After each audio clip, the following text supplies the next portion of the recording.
Hey guys, I want to welcome you guys back to another one of these short videos that I like to do to give you a glimpse inside the Leadership Institute.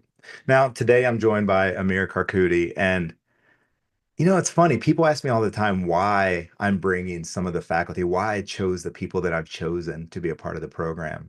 And Amir was a must-have for me. I've experienced this man in multiple containers that I've been in. And every time I sit with him, every time I'm in a master class, every time I walk through one of his courses, every time we spend time together, I walk away with something that stays with me. I can tell you 2 years ago, we had a conversation about caught versus taught. And that distinction has served me as a coach, as a leader, and as a father.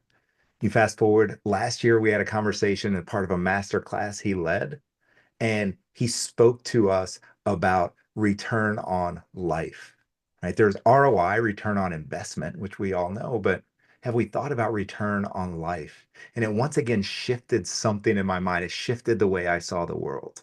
And I knew that if I wanted to impact leadership, and that is the mission of the SCG Leadership Institute, to shift the way we think about leadership and how we show up as leaders, this was the perfect guy to help us do that. So, Amir, thank you so much for joining us today and giving us just a bit of your time and sharing a little bit of what it would be like to be in a longer conversation with you. I, first of all, I want to give you a big thank you for the introduction. And not only that, you know, I, I get surprised when I get emails and say, I want you to be in my faculty. I want you to do this, especially with people that are doing incredible things like you, Daryl. Like you're playing a big game. I run restaurants, as but for those that don't know me, my background is I own a chain of restaurants here in San Diego. I have three restaurants here, and for 5 years, I also worked at a recovery center, and I do coaching as well. I have a lot of things jumping around, but one of my main things that I love doing is working with people like Daryl that are playing big games, having fun. And just before this call, you should see how Daryl lit up when he was telling me what he's doing and who he's doing it with and what's going on. And I told him before this call, we literally got on here 5 minutes ago that I was there was a lot of fires at my restaurant, not metaphorical fires, and I was just trying to get them out right now. And Daryl settled me for a minute. And the way he did it is just telling me his excitement with what's going on, who he's working with, what his goals are, what excites him about what he's doing.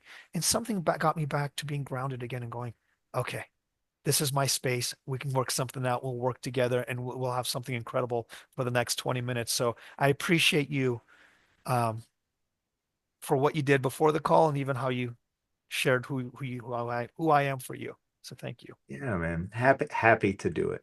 Now, I've already given them a taste of what I've gotten from you in the past.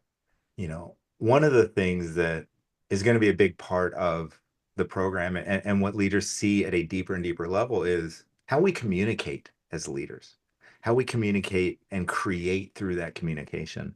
And another thing that I learned from one of your master classes was a skill. I think you've wrapped it up in this term called setting the table. And I wanted to start there because I bring this to my clients all the time, whether they're doing presentations, whether they're getting on a stage, whether they're doing kind of state of the unions for their organization, whether they're in conversations with small executive teams. I'm constantly talking about the skill of setting the table. So I thought that could be a great place for us to start and have you introduce all of us to this idea of setting the table.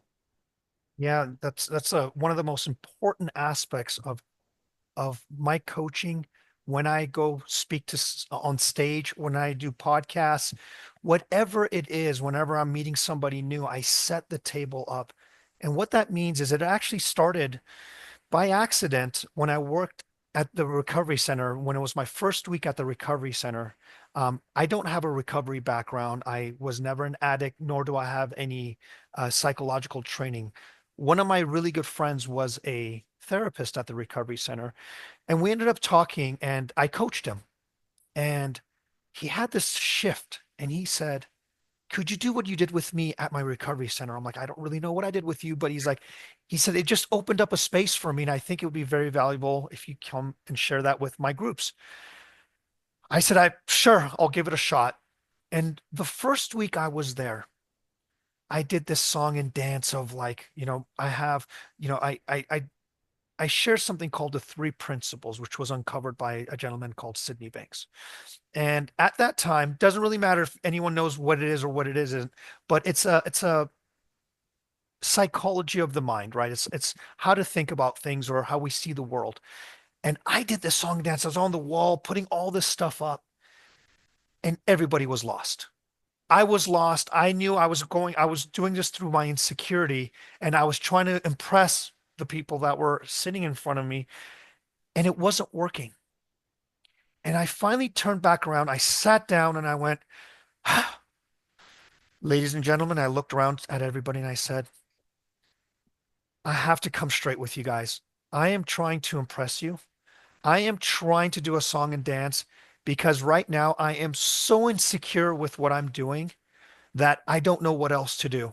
And I owe you guys an apology. Do you mind if I start from scratch? And I sat there for a minute and I was sitting there and embarrassed, sh full of shame. And a gentleman raised his hand and said, that was probably the best lesson that I've learned. And I looked at him, I'm like, what do you mean? He said, oh, you're one of us. You're a screw up and you're insecure and you're a mess and you're one of us. And I'm like, okay. And another guy raised his hand and he said, oh, so teachers mess up too, so you don't have all the answers. My group was called Innate Well-Being for Happiness, and here I was unhappy about my how I just showed myself in front of them. And he just said, oh, good. So you're able to pick yourself up after you screw up. And I realized something. The magic wasn't me going on the chalkboard and putting all the stuff up. The magic was that I settled within myself and it went from strategy back to humanity. And I didn't realize that in of itself had tremendous value because what I spent a lot of time doing, whether it was back in the day learning NLP and learning all this like language and matching and mirroring, it turns out when you connect with people, you naturally match and mirror. It turns out when you connect with people, you naturally have better listeners because you become a better speaker because you're grounded from within. And so there was my moment where I went, wait a minute. This whole time I thought there was a trick to connecting. I thought if I had said the right words, or if I moved my hands at the right time, or if I did all this matching and mirroring with people, they would get it. And it turned out that when you remove everything, the only thing that's left is two people connecting, two people wanting to gravitate towards a common goal, two people wanting to be in agreement. Now, you would say, oh, that only happens at a recovery center. Well, no, it happens in my marriage too. It happens with the way that I speak with my daughter.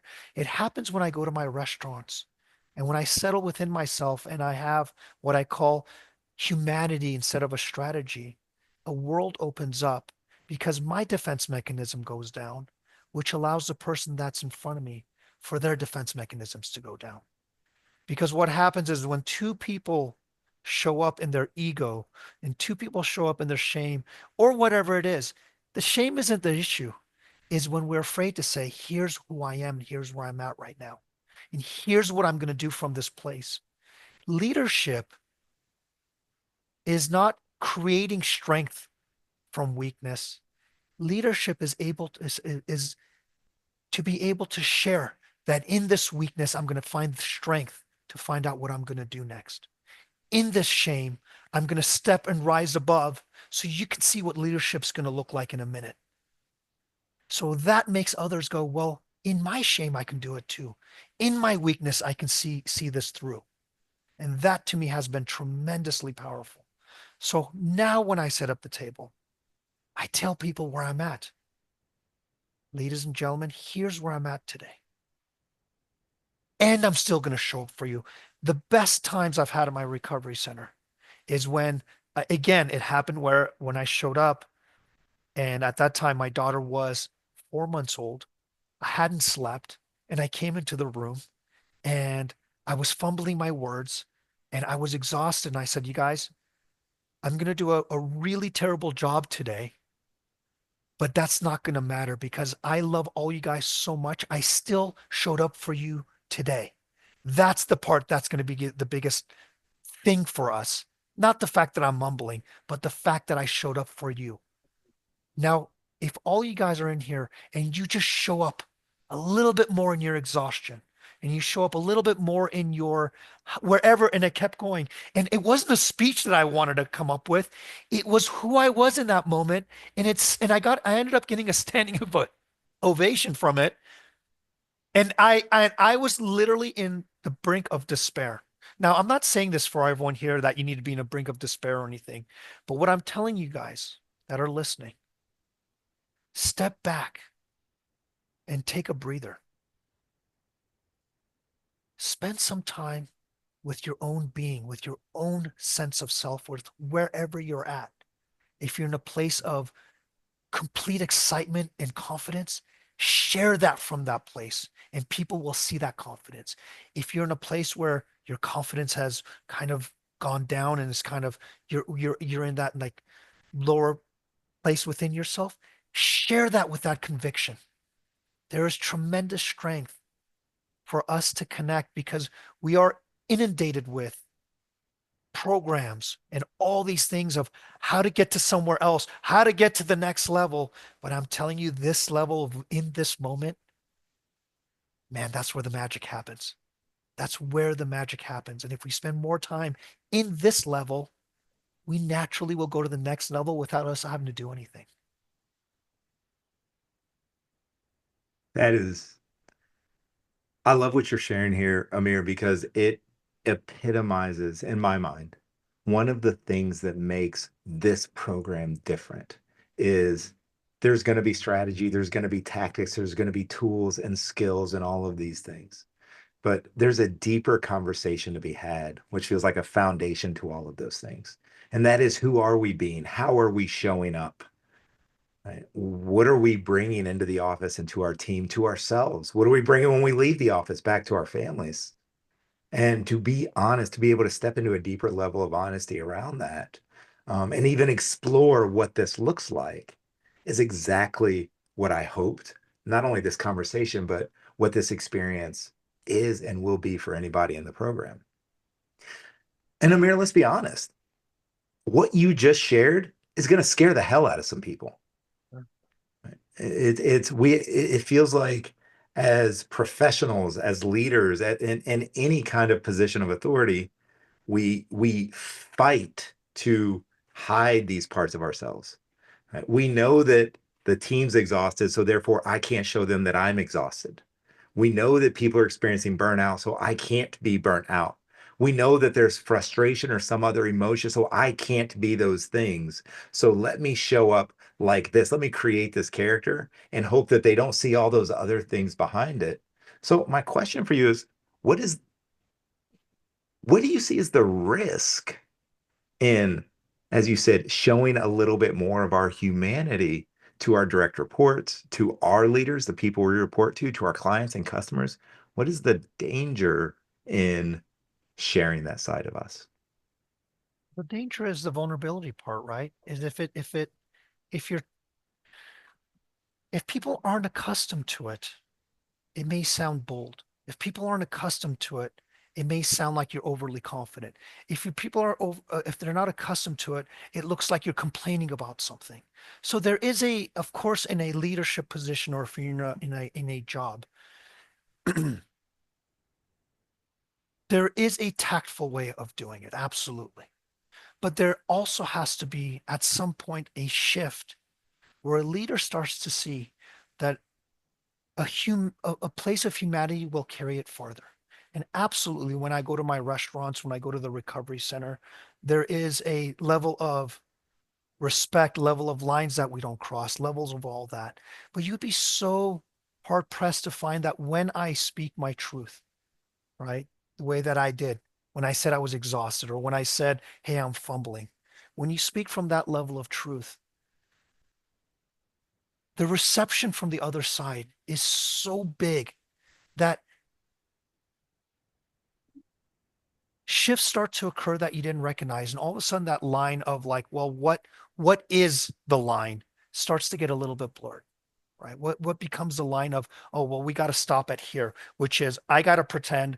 So, and we're all kind of pretending because we're in a business, or we're in a C-suite, or whatever we're at. We have to kind of, when those guards go down, the shifts are so incredibly big that that carries us farther. So yes, there are fears that will happen, but it becomes a global shift in that space. And when I will tell you, if you go to my restaurants, my employees, my staff, my members that create my business are so transparent.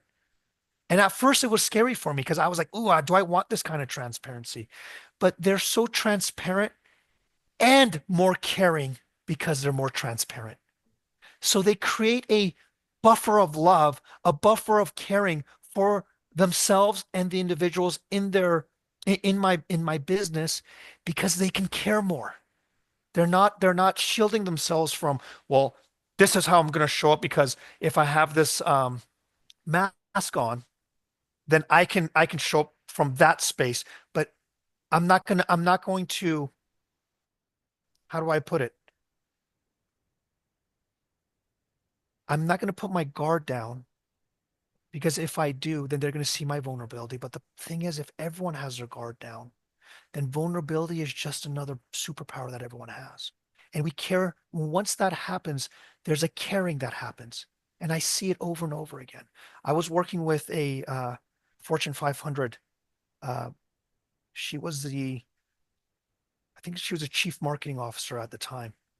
And the direction of the company was going in a very bad place. And she told me exactly what's going on. And then at the end, I said, that's what you need to tell the CEO. And she said, no, you don't understand. It's scary. I said, no, I know that's what you need to say.